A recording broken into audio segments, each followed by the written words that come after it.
Did you ever write a letter to a friend and think, oh, this is not so interesting what I wrote?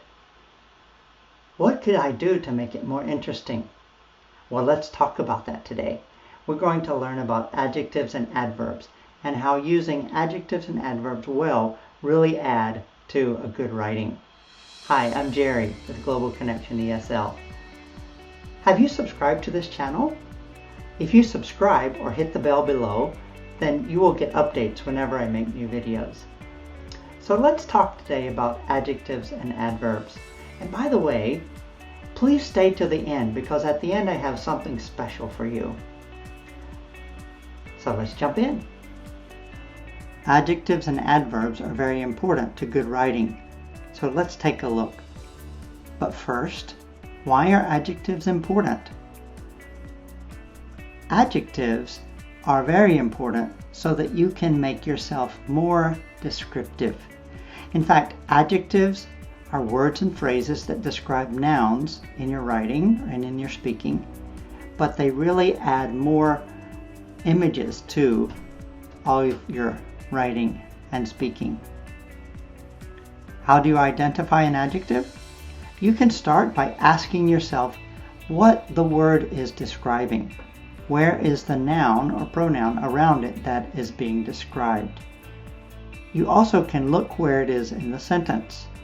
Very often an adjective will come before a noun, or it could be modifying a noun but after the be verb, such as am, is, are. He is handsome. Handsome is an adjective describing he. Another way to recognize an adjective is to recognize the ending of the word. Here are some of the most common ones.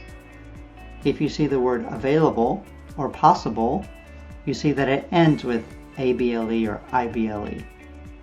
The words legal and viral, they end with al. Urban, Canadian, those end with an. Lunar, popular, that ends with ar. Different, intelligent, that ends with ent. Powerful, peaceful, that ends with ful. Athletic, magical, these two words end in ic or ical.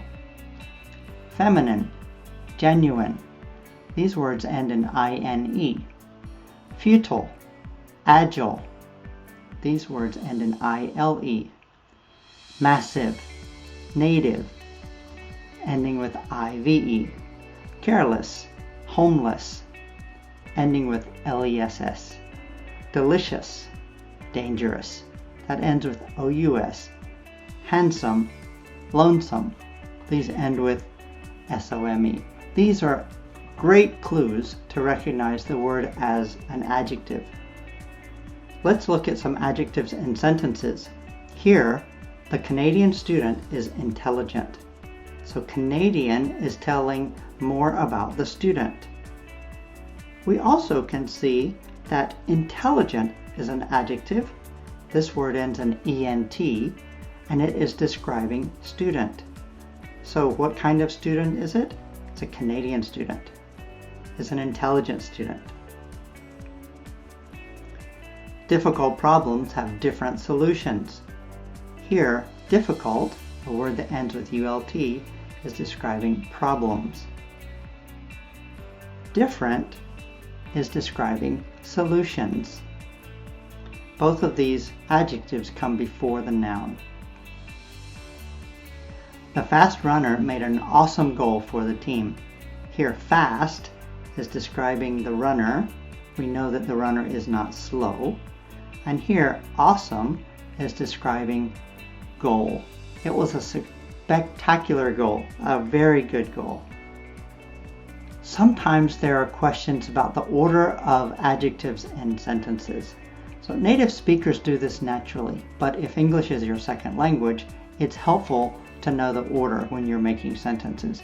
And this is the order that you should expect. First, something about the quantity or number. Second would come an opinion. Third would be size. Fourth would be age. Fifth would be the shape. Sixth is color. Seventh is the origin or the ethnicity or the religion. The eighth would be the type of material it is, and ninth we find purpose. So let's look at some examples of how to order these adjectives.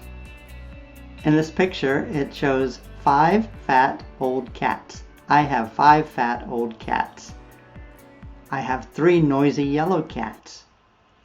And the third example, they climb young brown fruit trees. So do you recognize in the colors the adjectives? Let's talk about the order. So if we look at those sentences, we see the first sentence, 5 fat old. And that's the order for those adjectives. In the second sentence, we have 3 noisy yellow. That number comes first, noisy being the opinion about them, and yellow being the color. The third example, young brown fruit trees. So young comes first, brown tells the color, and then there's the purpose. Purpose is interesting because it tells what the reason for the noun is. So it's a fruit tree. Another example might be a bag. What's the purpose of the bag? It's a makeup bag or a travel bag. So that talked about the order of adjectives in sentences, but there are cases where you don't need to worry about the order.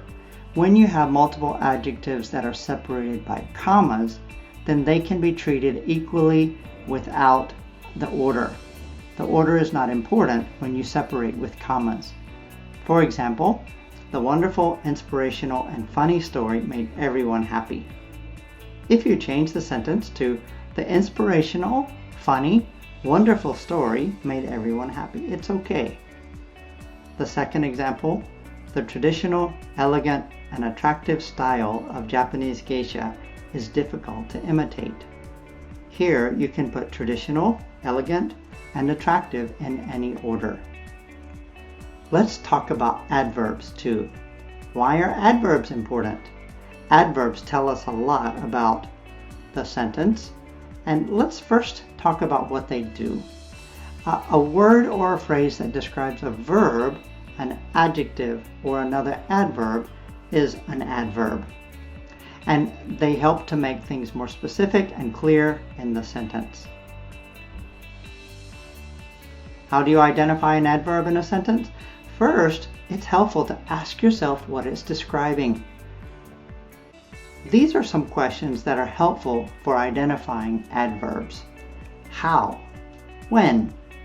Where? To what extent? And why? Let's look at some examples here. In this example, it says she is walking slowly. How is she walking? Slowly.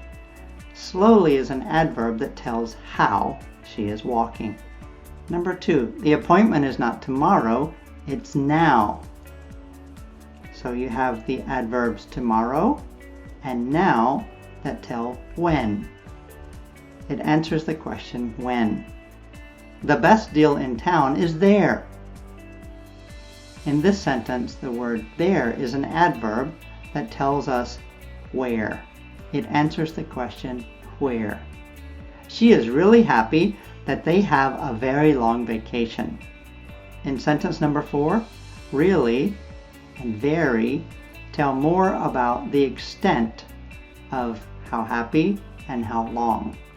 And the fifth example here, he is tired because he worked many hours.